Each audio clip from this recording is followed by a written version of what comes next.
சமீபத்தில் நடிகை சிவாங்கி அவர்கள் ஒரு பேட்டி கொடுத்துருக்காங்க. அதில் அவங்கக்கிட்ட நிறைய கேள்விகள் கேட்கப்பட்டிருக்கு. அதில் பிரேக்கப் பற்றி கேட்டிருக்கிறாங்க. ஆமாம், எனக்கு பிரேக்கப் ஆயிருக்கு அப்படின்னு சொல்லியிருக்கிறாங்க.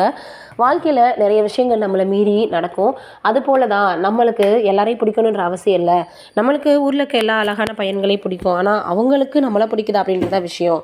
நான் இந்த மாதிரி பிரேக்கப் ஆனப்போ, ரிலேஷன்ஷிப்லேருந்து நான் வெளியில் வந்தப்போ ரொம்பவே கஷ்டப்பட்டேன். அதுலேருந்து மீண்டு வருது ரொம்ப பார்த்திங்கன்னா பெரிய விஷயமாக தெரிஞ்சுது. அதன் காரணமாக அதற்கப்புறம் இனிமேல் நம்ம காதலே பண்ணக்கூடாது அப்படின்ற ஒரு முடிவுக்கு வந்துட்டேன் அப்படின்னு அவங்க சொல்லியிருக்கிறாங்களாம். இனிமேல் அப்பா அம்மா பார்த்து வீட்டில் என்ன சொல்கிறாங்களோ அதுதான் அப்படின்னு சொல்லியிருக்கிறாங்க. குக் வித் கோமாளிக்கு அப்புறம் ரொம்பவே பிரபலமானாங்க. ஆரம்பத்தில் இவங்க பொதுவாகவே ரொம்ப குழந்தைத்தனமாக தான் பேசுவாங்க. அதை கூட எல்லாருமே சொல்லி வந்துட்டுருப்பாங்க. இவங்களுக்குன்னு நிறைய ரசிகர்கள் இருக்காங்க. இந்த சூழ்நிலையில் அவங்க இப்போ இப்படி சொல்லியிருக்கக்கூடிய விஷயம் என்னடா இது, வாழ்க்கையில் எல்லாருக்குமே எல்லா விதமான கஷ்டங்களும் இருக்குது அப்படின்ற மாதிரி எல்லோருக்குமே தோண ஆரம்பிச்சிருச்சு. தொடர்ந்து அவங்களுடைய ரசிகர்கள் அவங்களுக்கு ஆறுதலை தெரிவிக்க ஆரம்பிச்சிட்டாங்க. இந்த சூழ்நிலையில் சிவாங்கி அவர்கள் இப்போ இப்படி ஒரு விஷயத்த சொல்லியிருக்கிறது சமூக வலைதளங்களில் ரொம்பவே வெள்ளாக பரவி வந்துட்டுருக்கு. சீக்கிரமே அவங்களுக்கு நல்லபடியாக ஒரு வாழ்க்கை அமையணும் அப்படின்னு எல்லாருமே அவங்களுக்கு வாழ்த்துக்களை தெரிவிக்க ஆரம்பிச்சிட்டாங்க. சிவாங்கி அவர்கள் இனிமேல் நான் காதலிக்க போகிறதில்ல, யார்கிட்டையும் பார்த்திங்கன்னா நான் இந்த மாதிரி சொல்ல போகிறதும் இல்லை, என்னுடைய அப்பா அம்மா என்ன சொல்கிறாங்களோ அதுதான் சொல்லியிருக்கிறாங்களாம். அதையும் தாண்டி இவங்க இப்போ இப்படி ஒரு விஷயத்த சொல்லியிருக்கிறது எல்லோருக்குமே ரொம்பவே ஷாக் ஆகியிருக்கான்.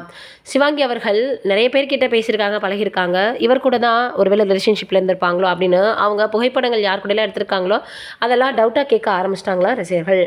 இது ஒரு பக்கம் இருக்க, இன்னொரு பக்கம் மகிழ் திருமேனி அவர்களுடைய இயக்கத்தில் அஜித் அவர்களுடைய அடுத்த படம் குட் பேட் அக்லி. இந்த படம் மிகப்பெரிய அளவில் ரசிகர்கள் நல்ல வரவேற்பை பெற்று வந்துட்டுருக்கு. இன்னொரு பக்கம் ஏற்கனவே அவர் நடிச்சிருந்த விடாமுயற்சி திரைப்படம் மிகப்பெரிய அளவில் ரொம்பவே எதிர்பார்த்தாங்க. ஆனால் ரசிகர்கள் எதிர்பார்த்த அளவுக்கு அது இல்லை அப்படின்ற மாதிரியாக சொல்லப்பட்டுச்சு. காரணம் என்ன அப்படின்னு பார்க்கும் பொழுது அந்த படத்தினுடைய கதை அஜித் அவர்களுக்கு ஏற்ற மாதிரியாக இல்லை அப்படின்னு எல்லாருமே சொல்ல ஆரம்பிச்சிட்டாங்க. இந்த சூழ்நிலையில் இப்போ அந்த படம் ஏப்ரல் 10ஆம் தேதி ரிலீஸ் ஆக இருக்குது அப்படின்ற செய்திகள் வெளியாகி இருந்தது. அந்த படத்தினுடைய இயக்குனர் என்ன சொல்லியிருந்தாருன்னா, அஜித் அவர்களை ரொம்பவே பாராட்டியிருந்தார். அவரை போல் ஒரு நல்ல மனிதரை பார்க்க முடியாது, இந்த படத்துக்காக நீங்கள் நிறையவே உழைச்சிருக்கீங்க சார், அதனால் அது நிச்சயமாக பார்த்திங்கன்னா வீண் போகாது. இந்த படத்துக்காக நீங்கள் போட்ட எஃபர்ட்டு, நீங்கள் போட்ட பார்த்திங்கன்னா ஒரு ரொம்ப ஒரு பட்டு நீங்கள் முயற்சி பண்ணுது அப்படின்னு பல விஷயங்கள் இதில் இருக்குது. அதனால் கண்டிப்பாக இந்த படம் நல்லபடியாக வெற்றியடைய அப்படின்னு சமீபத்தில் கூட அவர் போட்டிருந்தார். என்னுடைய டிஎஸ் சார், நம்மளுடைய இந்த வெற்றி தொடரணும் அப்படின்ற மாதிரி பல விஷயங்களை சமூக வலைதளங்களில் பதிவிட்டிருந்தார் மகிழ் திருமேனி. இதை அடுத்து இப்போ என்ன இருக்குது அப்படின்னு பார்க்கும் பொழுதும் அஜித் அவர்களினுடைய இந்த குட் பேட் அக்லி திரைப்படம் சீக்கிரமே வெளியாக போகிறத ஒட்டி ஏப்ரல் 10ஆம் தேதிக்கு முன்னாடி இவங்க ஒரு ப்ரிவியூ ஷோ பண்ண போகிறதாக இருக்காங்களாம்.